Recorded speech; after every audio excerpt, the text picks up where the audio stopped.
हर हर महादेव दोस्तों। आज की कथा सच में हृदय को हिला देने वाली है। एक वैश्या और उसकी भगवत प्राप्ति की अमर कहानी। कहानी सुनते सुनते शायद आपकी आंखें भी भीग जाएं और आपका दिल कह उठे कि प्रभु आप सच में कितने दयालु कृपालु हैं। आइए आगे बढ़ते हैं। एक बार संतों की एक बड़ी टोली तीर्थ यात्रा पर जा रही थी। यात्रा करते करते वो एक नगर में पहुंचे। रात्रि का समय था। संत लोग किसी ऐसे घर की तलाश में थे जहां भगवान के भक्त रहते हों, ताकि रुकने का स्थान भी मिले और साथ में हरि कीर्तन, भजन और साधु सेवा भी हो सके। उन्होंने नगर में कई जगह देखा, पर ज्यादातर लोग सो चुके थे। कोई जागता ना मिला और कोई राह भी ना दिखी। तभी उनकी नजर एक सुंदर से भवन पर पड़ी। उस घर के बाहर तुलसी का पौधा रखा हुआ था। द्वार पर गोबर से लिपी हुई सुगंधित चौखट थी। अंदर एक छोटी सी गौशाला भी दिखी। संतों ने सोचा कि जहां मां तुलसी, गौ सेवा और स्वच्छता हो, वहां तो निश्चय ही कोई वैष्णव, कोई भगवत भक्त रहता होगा। वो द्वार पर पहुंचे, दरवाजे पर हल्की सी दस्तक दी और साथ ही जोर से भगवान का नाम स्मरण करने लगे। जय जय श्री सीताराम, जय जय श्री सीताराम। कुछ ही क्षण में द्वार खुला। एक युवती बाहर आई और जैसे ही उसने संतों को देखा, तुरंत द्वार पर साष्टांगवत दंडवत प्रणाम किया। संतों के मुखिया ने प्यार से कहा कि हे पुत्री, हम लगभग 50 संत हैं। एक रात के लिए रुकने की व्यवस्था क्या हो सकती है? वो औरत जैसे आनंद से भर गई और कहने लगी कि हे महाराज, ये तो मेरा सौभाग्य है कि आप मेरे घर पे पधारे हैं। आज मेरा यह आंगन धन्य हो गया। वो तुरंत व्यवस्था में लग गई। किसी के लिए आसन, किसी के लिए बिस्तर, किसी के लिए जल, दूध, भोजन की तैयारी करने लगी। पर संतों ने देखा कि सेवा करते करते उसकी आंखों में बार बार आंसू आ रहे हैं। संतों के मुखिया ने उसे पास बुलाया और कहा कि हे बेटी, इधर आओ। एक बात बताओ कि तुम सेवा तो कर रही हो, पर रो क्यों रही हो? वो संकोच में आ गई और कहने लगी कि हे महाराज, मैं आपसे एक बात छुपा रही हूं, पर अब शायद छुपा नहीं पाऊंगी। संत ने कहा कि हे पुत्री, निसंकोच होकर के कहो।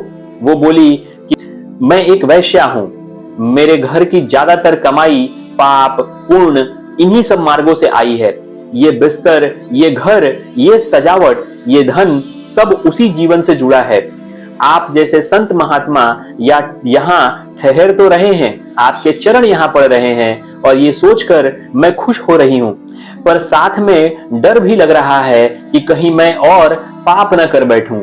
मैंने जीवन भर गुरु की खोज की है हे महात्मन, पर कोई सच्चा मार्गदर्शक नहीं मिला और आज आप आए हैं तो लगता है कि शायद स्वयं ठाकुर जी ने आपको मेरे गुरु के रूप में यहाँ भेजा है। पर एक सवाल है महाराज, क्या मेरे जैसे जीवन वाली को ठाकुर जी कभी स्वीकार करेंगे? मैं जो करती रही वो मैंने स्वभाव से नहीं किया है महात्मन। मेरी परिस्थितियों ने मुझे ऐसा करने पर मजबूर कर दिया। अगर मैं सब छोड़ दूं, अपना पूरा जीवन बदल दूं, तो क्या तब भी ठाकुर जी मुझे अपनाएंगे या नहीं अपनाएंगे? कहते कहते उसके नेत्र सजल हो गए। बाकी कई संतों ने उसकी बात सुनी और वो थोड़ा पीछे हट गए। कुछ लोग कहने लगे कि हे महात्मन, हे महाराज, हम यहाँ से चलते हैं क्योंकि यहाँ रुकना ठीक नहीं। कोई बोला कि ये घर अपवित्र है, इसका धन अपवित्र है और यहाँ रुकने से हमें भी दोष लगेगा। सच्चा संत जो ठुकराता नहीं, उठता नहीं, पर जो मुखिया महात्मा थे वो मुस्कुराए और बोले कि जिसको जाना है वो जा सकता है, पर मैं तो यहीं रुकूंगा। फिर वो उस युवती से बोले कि हे पुत्री, अगर तू सच में बदलना चाहती है, अगर तेरा हृदय सच में रो रहा है प्रभु के लिए, तो एक शर्त माननी होगी। युवती ने तुरंत सिर झुका दिया और हाँ में अपनी सहमति दे दी। महात्मा ने कहा कि आज तक तूने इस जीवन में जितना भी धन, सोना, चांदी कमाया है, एक एक फूटी कौड़ी भी अपने लिए मत बचा, उस सबको बेच दे। समस्त धन से भगवान के लिए एक सुंदर स्वर्ण मुकुट बनवाओ। एक ऐसा मुकुट जिसकी आकृति रत्नों से जड़ित हो। जब वो मुकुट तैयार हो जाए तो ठाकुर जी को सहर्ष स्वरूप में हम उनके समक्ष अर्पित करेंगे। तब तुम अपने पुराने जीवन को हमेशा हमेशा के लिए छोड़ देना और भगवत भजन में लग जाना। उसके बाद ही ठाकुर जी तुम्हें अवश्य स्वीकार करेंगे। युवती ने बिना एक क्षण गवाए कहा कि महाराज मैं तैयार हूं। उस युवती ने सब कुछ बेच डाला, न खाने की चिंता, न ही भविष्य की चिंता, बस एक ही भाव कि अब सब कुछ ठाकुर जी का है और मुझे ठाकुर जी के साथ जुड़ना है। समस्त धन से एक अद्भुत दिव्य स्वर्ण मुकुट बनवाया गया। जब मुकुट तैयार हुआ तो वो उसे लेकर उन संतों के चरणों में आई। महात्मा ने प्रसन्न होकर कहा कि बहुत ही सुंदर मुकुट बनाया है। आज शाम हम सब पास के ही श्री रंगनाथ मंदिर जाएंगे और भगवान को अर्पित करेंगे। कीर्तन करते हुए, नाचते गाते हुए सभी लोग ठाकुर जी के मंदिर में गए और कहा कि यह मुकुट हम उनको अर्पित करना चाहते हैं इस युवती के नाम से। संतों की टोली चल पड़ी। वो युवती ये सब कुछ सोच ही रही थी कि उसे एक पहला झटका मिला। जब बहुत सारी अनुकूलताएं इकट्ठी हो जाती हैं तो ईश्वर आपकी परीक्षा लेता है कुछ प्रतिकूलताओं को देकर, जो हमें और गहराइयां सिखाती हैं। वो सब मंदिर पहुंचे तो पता चला कि मंदिर के पुजारियों ने द्वार बंद कर दिए हैं। कारण पूछने पर पता चला कि नगर की एक वैश्या के धन से इस बने मुकुट को भगवान के सिर पर नहीं चढ़ाया जाएगा, चाहे आप कितनी भी कोशिश क्यों न कर लो। संतों के लिए ये एक बहुत बड़ा आघात था। मुखिया संत ने निर्णय लिया कि जब तक ठाकुर जी को उसके प्रेम को स्वीकार न कर ले, मैं यहीं अनशन पर बैठ जाऊंगा। आप सब लोग उस युवती में दोष देख रहे हो, पर भगवान तो भाव का भूखा है और वो स्वयं भाव देख रहे हैं। किसी ने मजबूरी में पाप किया हो और अब अगर वो बदलना चाहता है तो ठाकुर जी मौका देते हैं। आप कौन होते हो उसे रोकने वाले? इस तरह की चर्चाएं और वाद विवाद बढ़ने लगी।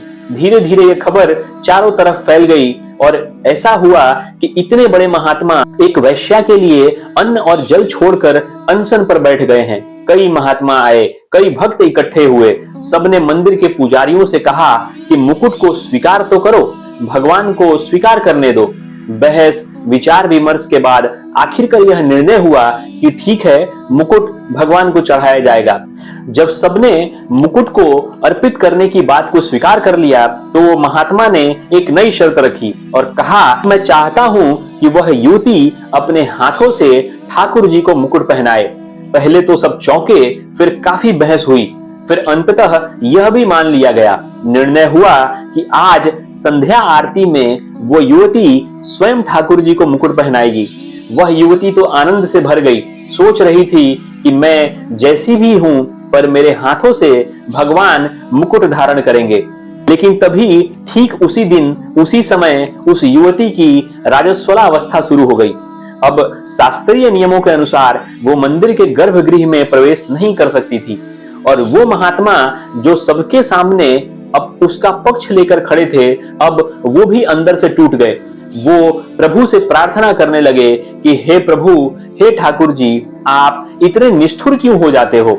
जब स्वीकार ही नहीं करना था तो संतों को हमें उसके घर ही क्यों भेजा?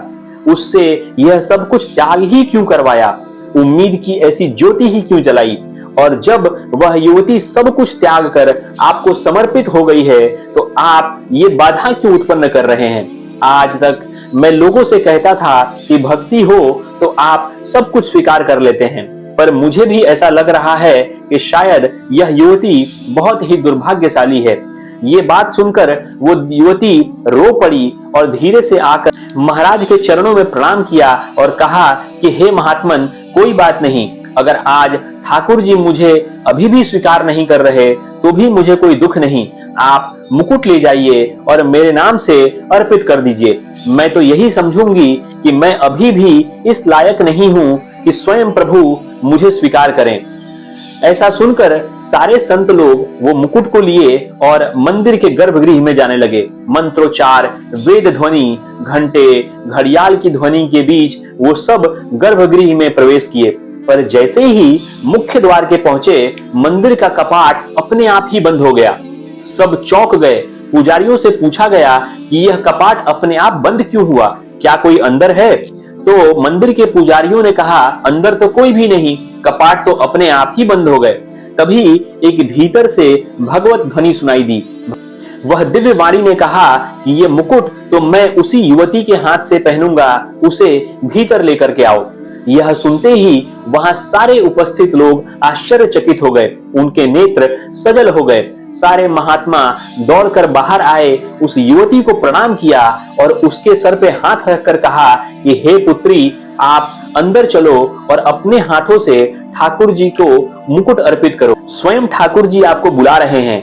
वो युवती जो जीवन भर स्वयं को अपवित्र समझती रही, आज भगवान की सबसे प्रिय बन गई थी। वह रजस्वलावस्था में थी, पर जब भगवान स्वयं आपको बुलाते हैं तब शास्त्र भी उनके चरणों में झुक जाता है। दोस्तों, वह युवती कांपते हुए कदमों से गर्भगृह की ओर बढ़ी, हाथों में मुकुट, आंखों से अनवरत आंसू, हृदय में बस एक ही भाव, हे प्रभु, आप कृपा निधान हैं, आप दया के सागर हैं। जैसे ही वह गर्भगृह में पहुंची, ठाकुर जी के सामने खड़ी हुई, उनको प्रणाम किया और भगवान को सुंदर सा मुकुट अर्पित किया। सबके समक्ष उसने कांपते हाथों से मुकुट उठाया और विनम्र स्वर में कहा कि हे प्रभु, ये मेरे जीवन की सारी कमाई है और मैं आपको इसे अर्पित करती हूँ। यह कहते हुए उसने अपने हाथों से ठाकुर जी के सर पर मुकुट धारण करा दिया। मुकुट धारण होते ही उसके हृदय में एक अद्भुत शांति की सागर दौड़ पड़ी। वह बाहर आई, मंदिर की सीढ़ियों पर बैठ गई और वहीं भगवान का नाम स्मरण करते करते अपने प्राणों का त्याग कर दिया। सब समझ गए कि आज एक वैश्या नहीं मरी, आज एक महान भक्त का जन्म पूर्ण हुआ है, जो सीधे ठाकुर जी में विलीन हो गई है। दोस्तों, यह कथा हमें बताती है और एक बहुत ही गहराई से समझाती है कि भगवान पाप नहीं, भाव देखते हैं। इंसान आपको ठुकरा सकता है, समाज मुहर लगा सकता है, पर हृदय अगर सच में टूटकर भगवान के चरणों में आ जाए तो प्रभु उसे गले लगा लेते हैं। भगवान के लिए तुम्हारा अतीत नहीं, तुम्हारा आज का निर्णय मायने रखता है। अगर आप भी अपनी गलती, अपने पाप, अपनी कमजोरी लेकर उनके आगे रोकर कह दें कि हे प्रभु, अब मैं बस आपका ही होना चाहता हूं, तो याद रखिए भगवान के द्वार आपके लिए खुल जाएंगे। अगर इस कथा ने आपके दिल को छुआ हो, इस भाव को अपने तक मत रोकिए दोस्तों, इसे ज्यादा से ज्यादा लोगों तक पहुंचाइए, ताकि हर वो व्यक्ति जो खुद को अपवित्र, अधूरा और अयोग्य समझता है, उसे भी ये भरोसा मिले कि भगवान उसे स्वीकार कर सकते हैं। कमेंट में जरूर लिखिए कि प्रभु, जैसा भी हूं, बस आप मुझे स्वीकार करिए। आगे अगले वीडियो में एक नई दिव्य कथा के साथ मिलते हैं। तब तक के लिए हर हर महादेव दोस्तों।